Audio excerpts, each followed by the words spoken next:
मुजफ्फरनगर सहित जानसठ में मूसलाधार बारिश का दौर जारी है और अच्छी बारिश होने से लोगों को गर्मी से राहत मिली है तो किसानों को खड़ी फसलों को भी फायदा पहुंचा है। और जिले में करीब 3 घंटे तक हुई बारिश से सड़कें तालाब में तब्दील हो गईं। बारिश के चलते एक अस्पताल की पार्किंग की दीवार भी गिर गई है और दीवार गिरने से कई बाइकें उसके नीचे दब गईं। गनीमत रही कि किसी भी प्रकार के कोई बड़े हादसे की सूचना नहीं मिली है। तो एक अस्पताल की पार्किंग की दीवार गिर जाने से कई लोगों की बाइकें दब गई हैं और फिलहाल गनीमत की बात यही रही है कि अभी किसी के हताहत होने की कोई सूचना नहीं। बारिश से सड़कें और तालाब पूरी तरह से लबालब। मुजफ्फरनगर में मूसलाधार बारिश के बाद की ये तस्वीरें दिखा रहे हैं।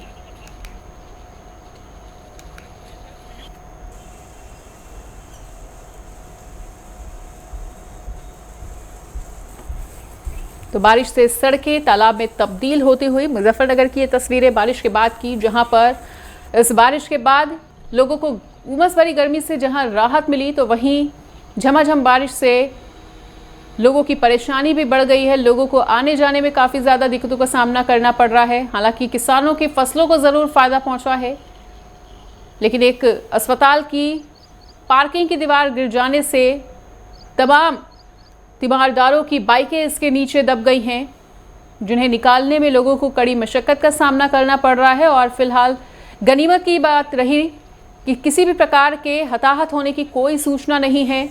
और मुजफ्फरनगर में मूसलाधार बारिश के बाद की ये तस्वीरें हम आपको दिखा रहे हैं, जहां बारिश के बाद सड़कें जो हैं वो पूरी तरह से तालाब में तब्दील होती हुई और किसानों की फसलों को जहां एक तरफ फ़ायदा हुआ है तो वहीं दूसरी तरफ दीवार और जर्जर भवनों के गिरने का मामला भी लगातार सामने आता हुआ।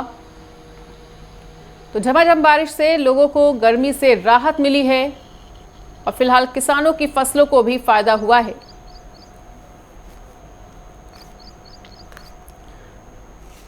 और इसी बीच हमारे साथ हमारे सहयोगी संजय चौधरी जुड़ चुके हैं। तो संजय, मुजफ्फरनगर में भारी बारिश के बाद स्थिति बेहद चिंताजनक बनी हुई है। हालांकि किसानों के चेहरे जरूर खिल उठे क्योंकि उनकी फसलों को फायदा पहुंचा है। ऐसे में किस तरह की स्थिति अभी बनी हुई है? मौसम को लेकर क्या कुछ अपडेट आपके पास?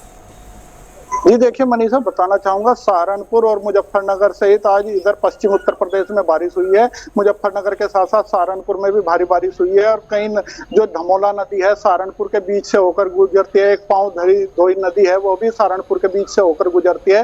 दोनों ही लबालब भर गई थी और उनके अंदर जो नीचे स्थानों पर कुछ लोगों के द्वारा मकान बनाए गए हैं, उनकी गाड़ियां तक वहां पर डूब गई थी। बात सहारनपुर की जाए तो चारों ओर आज पानी ही पानी नजर आ रहा है। इस समय हम सहारनपुर की पुलिस लाइन में खड़े हैं। यहाँ भी आप तस्वीरों में देख सकते हैं किस तरीके से पानी भरा हुआ है और चारों ओर जिधर भी देखा जाए पानी ही पानी है। हालांकि इस बार सहारनपुर में बरसात बहुत कम हुई है और लोगों को यहाँ से बरसात की आवश्यकता भी थी और किसानों को कहीं ना कहीं इससे फायदा भी मिलता दिख रहा है। हालांकि बारिश के साथ साथ जो तेज हवा चली है उससे किसानों को नुकसान होता दिख रहा है और किसानों का जो गन्ना है वह गिरता हुआ दिखाई दे रहा है। बाकी वैसे तो आम बात की जाए तो किसानों को इस बरसात से फायदा ही हुआ है।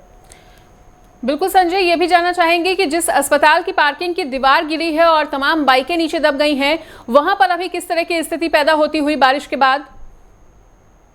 देखिए सहारनपुर में ऐसी कोई घटना नहीं हुई है, यह मुजफ्फरनगर की घटना है। हालांकि वहां से यहाँ पर ऐसे कोई अभी सूचना नहीं आई है कि सहारनपुर में कोई ऐसी घटना घटी हो, लेकिन बरसात बहुत हुई है। पानी चारों तरफ भरा हुआ नजर आ रहा है। हालांकि 1-2 जगह नाले में, एक जगह गाड़ी भी गिर गई थी और एक स्कूल जाता हुआ बच्चा भी नाले में गिरा था, वह भी बाल बचा है। तो आज भारी बरसात के कारण इधर काफी नुकसान लोगों को होता हुआ दिखाई दिया है।